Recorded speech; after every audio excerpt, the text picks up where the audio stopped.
এক দেশে এক রঙিন জঙ্গল ছিল, নাম হাসিখুশি বন।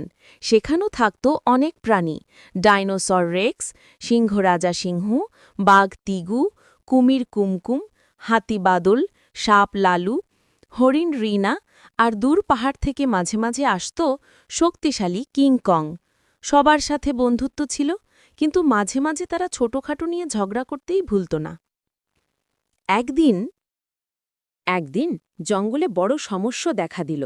নদীর পানি কমে গেছে, খাবারও কম। সবাই চিন্তায় পড়ে গেল। তখন হাতি বাদল তার বড় মাথা নাড়িয়ে বলল, চলো সবাই মিলে সভা করি, যে যার মতো বলবে আমরা মিলেই সমাধান করব।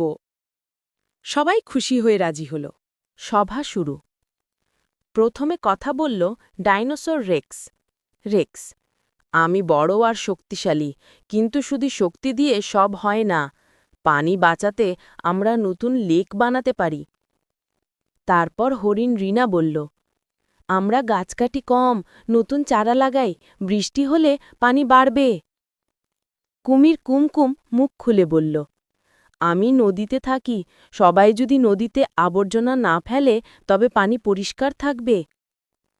তারপর সাপ লালু শিষ্য শব্দ বলল, আমি ছোট কিন্তু বুদ্ধিমান, আমরা সবাই কিছু কিছু কাজ করলে সমস্যাই থাকবে না। বাঘ টিগু গর্জে বলল, ঝগড়া নয়, বন্ধুত্ব, তাহলে কাজ দ্রুত হবে।